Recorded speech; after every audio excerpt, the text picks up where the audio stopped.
सहज स्वतंत्रता क्या है? सिर्फ स्वतंत्रता क्यों ना कहा, सहज क्यों कहा? थोड़ा सूक्ष्म है। दो तरह की स्वतंत्रताएं होती हैं। एक स्वतंत्रता तो होती है जो किसी के खिलाफ होती है।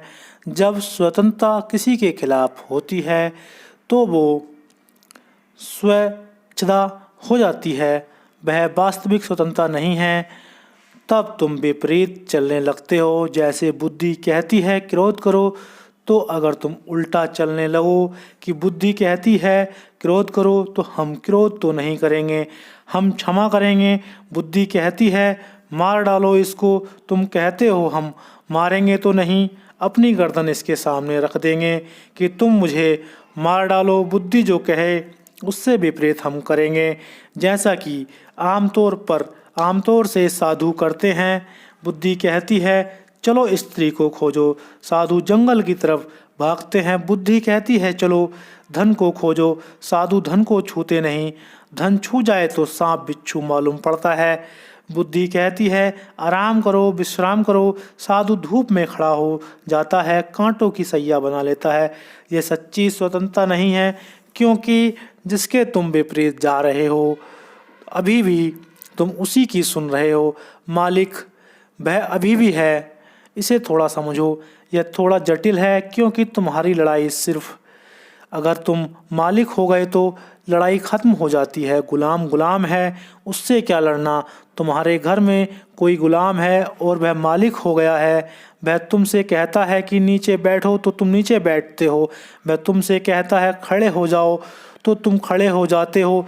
तुमने तय किया कि अब हम इस गुलाम के विपरीत चलेंगे, तब भी वह तुम्हारा मालिक रहेगा। अब वह कहता है बैठो तो तुम खड़े हो जाते हो। मानते तुम उसकी नहीं हो, लेकिन फिर भी उसी की मान रहे हो, क्योंकि वही तुम्हें गतिमान कर रहा है। और गुलाम जरा होशियार हुआ तो जब उसे तुम्हें बिठाना हो तब वह कहेगा खड़े हो जाओ और तुम बैठ जाओगे, तुम बच नहीं सकते। मुल्ला नसरुद्दीन का बेटा बहुत उपद्रव कर रहा था। नसरुद्दीन ने उससे बहुत कहा चुप बैठ जा, तो वह और शोरगुल मचाए बाहर जा, तो वह भीतर आए। आखिर नसरुद्दीन परेशान हो गया। घर में मेहमान थे और मेहमानों के सामने बच्चे ज़्यादा उपद्रव करते हैं, क्योंकि मेहमानों के सामने सिद्ध करने का सवाल होता है तो कौन असली मालिक है, बाप की बेटा तुम की हम। इसलिए बच्चे साधारणता शोरगुल ना करेंगे, अपने काम में लगे रहेंगे। घर में मेहमान आया कि परेशानी शुरू हुई, क्योंकि सवाल है संघर्ष का, अहंकार का। कौन मालिक है, कौन मेहमानों को देखकर बच्चा और उपद्रव करता है। आखिर मुल्ला नसरुद्दीन ने कहा देख जो तेरी मर्जी में हो कर, अब मैं देखूं कि तू मेरी आज्ञा का उल्लंघन कैसे करता है। जो तेरी मर्जी में है हो वह कर, अब मैं देखूं कि तू मेरी आज्ञा का उल्लंघन कैसे करता है। बच्चा जरूर मुश्किल में पड़ गया होगा। तुम अगर मन के विपरीत गए तो सहज स्वतंत्रता फलित न होगी।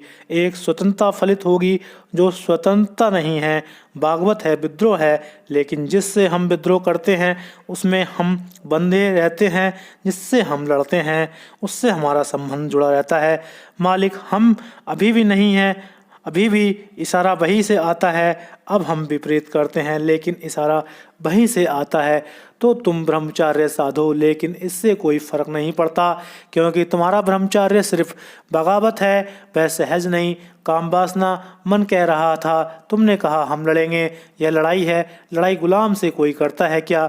और जो लड़ाई गुलाम से करता है वह गुलाम को अभी भी मालिक मान रहा है।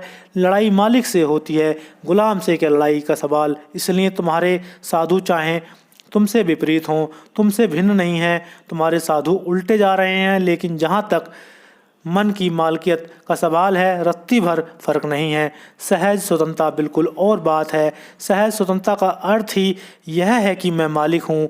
इसलिए अब मन की मानना या ना मानना दोनों सवाल नहीं, मन के पक्ष में जाना या विपक्ष में जाना दोनों सवाल नहीं। अब मैं मन को आज्ञा देता हूँ, अब मैं आज्ञा मानता नहीं। आज्ञा मानने के दो ढंग हैं, मानूं या विपरीत जाऊं, लेकिन दोनों ढंग मानने के ही हैं।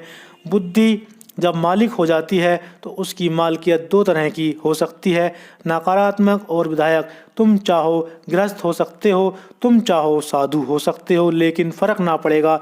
इसलिए तुम्हारे साधु गृहस्थ के उल्टे रूप हैं। शीर्षासन करते हुए कोई फर्क नहीं है और गृहस्थ से ज़्यादा तकलीफ में है, क्योंकि पैर पर खड़े होना ज़्यादा आसान है, सिर पर खड़े होना निश्चित ही ज़्यादा कठिन है। नहीं तो प्रकृति तुम्हें सिर पर खड़ा हुआ ही बनाती। तुम जो कर रहे हो वे उससे विपरीत कर रहे हो। तुम इकट्ठा कर रहे हो, वे त्याग कर रहे हैं। तुम शरीर की सुरक्षा कर रहे हो, वे शरीर को असुरक्षित छोड़ रहे हैं। लेकिन तुमने ठीक विपरीत, तुम भोजन का स्वाद ले रहे हो, वे उपवास कर रहे हैं, अनशन कर रहे हैं। तुम अच्छे वस्त्रों के ढके बैठे हो, वे नग्न हो गए हैं।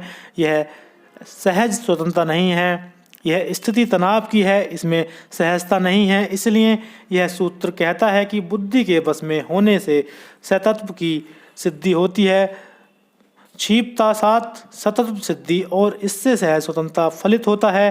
तब तुम स्वतंत्र हो, तब तुम मन की तरफ नहीं देखते कि वह क्या कर रहा है, अब मैं क्या करूं और क्या ना करूं। तब तुम मन की तरफ देखते नहीं तब तुम्हारा कर्तव्य सहज होता है। तब तुम मन से सचमुच मुक्त हो गए, तब तुम ही निर्णायक होते हो। मन तुम्हारे पीछे चलता है, लेकिन यह तभी घटित होगा जब तुम मालिक हो जाओ। मालिकियत घटित होगी जब तुम साक्षी हो जाओ। मन से लड़ना मत, अन्यथा सहज स्वतंत्रता कभी फलित ना होगी। तुम लड़ेगी, तुमने मन को अपने बराबर मान लिया। तुम जिससे लड़ोगे उसको तुमने समान अधिकार दे दिया। कभी मित्र था, अब शत्रु हो गया, लेकिन तुम खड़े समान हो। मालिक समान नहीं होता, मालिक आकाश में होता है, नौकर जमीन पर होता है। मालिकियत आ जाए तो स्वतंत्रता आती है, वह सहज है, और सहज स्वतंत्रता बड़ी अनूठी है। देखिए दोस्तों, किस तरह से ओशो जी ने सहज स्वतंत्रता क्या है कितने अच्छे से समझाया है इन्होंने। उम्मीद कर रहा हूँ बहुत अच्छा लगा होगा। नए जुड़ रहे हैं तो सब्सक्राइब जरूर करके जाइए। धन्यवाद।